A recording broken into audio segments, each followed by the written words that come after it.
Bienvenue chers téléspectateurs d'Afro Info 243 et merci pour votre fidélité. Voici votre édition vespérale.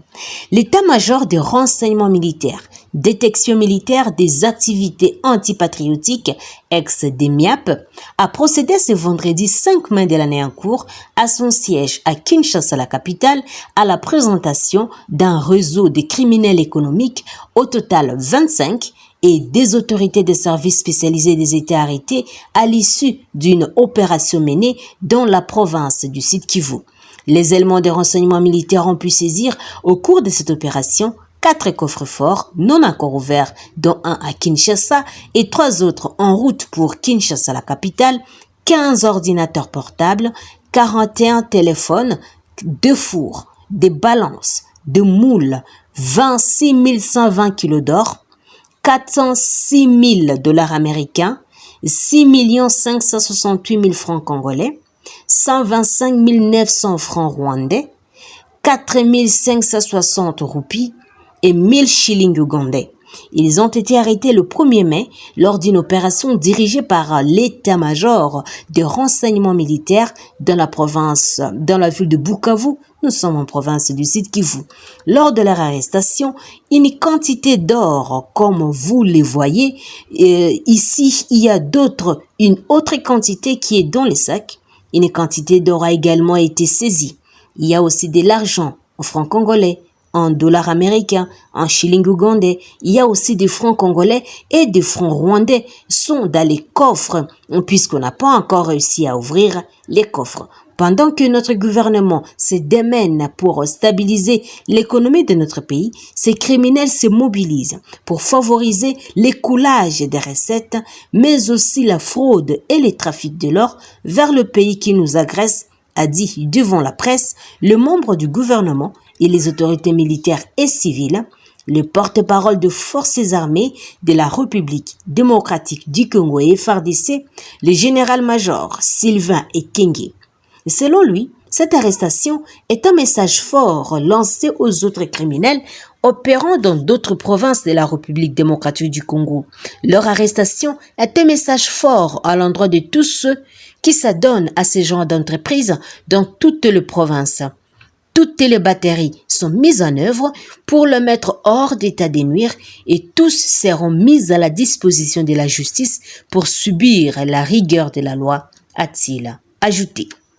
Autre chose, les États-Unis d'Amérique sanctionnent certaines raffineries d'or en Ouganda et leur réseau en République démocratique du Congo et en Belgique.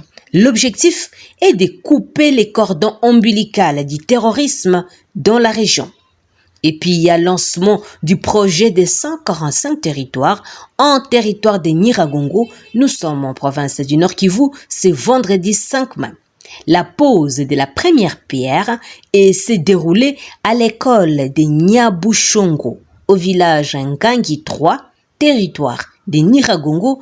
Nous sommes en province Nord Kivu, en présence de certains habitants de ces secteurs, dont la société civile et autres forces vives.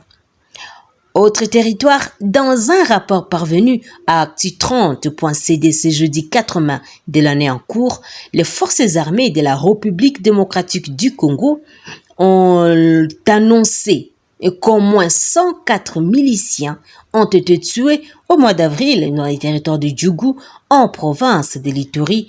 En outre, l'armée renseigne que 57 autres miliciens ont été blessés lors de différentes opérations menées dans plusieurs entités du territoire de Djougou. Et ces rapports soulignent cependant que 9 éléments de forces armées de la République démocratique du Congo sont tombés dans les affrontements avec les différents groupes armés actifs dans ces territoires de la province de l'Ituri. L'armée fait savoir par ailleurs que les opérations militaires ont été intensifiées dans les territoires de Djougou afin d'anéantir l'activisme de groupes armés dans cette partie de la province de l'Ituri. Autre nouvelle, les 11e sommets du haut niveau, dit suivi de l'accord d'Addis Abeba, est prévu ce samedi 6 mai à Bujumbura. Nous sommes au Burundi. Bien avant ces sommets, les ministres des Affaires étrangères et différents chefs des délégations ainsi que leurs experts du comité d'appui technique ont clôturé le jeudi 4 mai de l'année en cours, toujours à Bujumbura, la session ministérielle préparatoire du 10 sommet.